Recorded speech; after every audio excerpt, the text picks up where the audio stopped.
Lagi, ba't di ko na kayo nakakasama sa mission kay Hiram? Oo. Nang ano kaya, minsan busy, saka nagka-emergency baga ako. Buti na lang nga po, madali ko nahanap kasi malapit lang siya kila Jaja. Oo, dyan lang sa urunahan.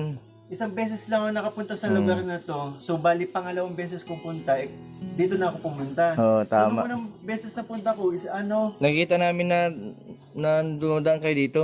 ay talaga, isang beses lang po nung maulan. Yung sila, Nag-mission kami dito, napaulan kami. Sila Kalinga, hindi yata sila Ian? Sila Kalinga Prab din. Si Kalinga Prab yung band. Pick up kami dati, si Super Lingap gamit namin. Tapos maulan nun. Pumunta kami kila Jaja, nagpaulan. Tapos naalala ko nun, umuulan. Naglatag kami ng dahon ng saging, naglagay kami ng pagkain. So kahit umuulan, kumakain kami. So parang yung pagkain na yung kinakain namin, may sabaw-sabaw paggawa galing sa ulan. Oo, dyan lang yung sa unahan. Pero hindi ko makakalimutan din kasi yung pangyari. Kasi napakagandang experience din yun. Buti nga, wala nagkasakit sa amin after nun. O, anong masasabi mo dahil ngayon sikat ka na? Alam, Oo nga. ayun po, super nagpapasalamat ako kasi yun, bago pa lang ako sa Kalingap, half April, May, June, July, August, September. So, maglilimang buwan pa lang po ako sa Kalingap pero ang dami na nagmamahal po. Yan, ang dami na din sumusupport sa charity ko, sa aking channel. And syempre sa ni Chris po.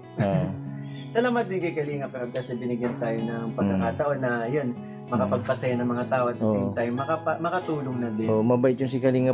Busy lang si... Yung oras natin talaga, na actually na-explain ko naman po. Then alam nyo naman din ba yung nangyari sa mama ko? Oo. So, kung lalabas lang ako ng bahay, para makapagpaalam kay mama na sasama ako sa mission, then balik din ako kagad.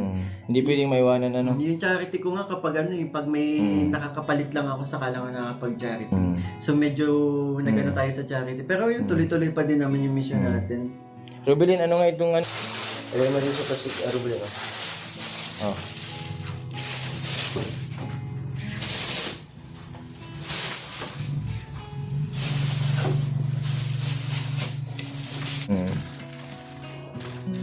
Kumbaga, organic. Organic ng Kalingap.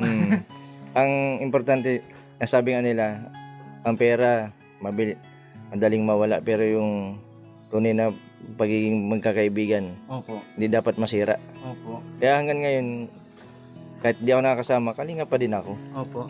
Mga solid Kalingap ako saan.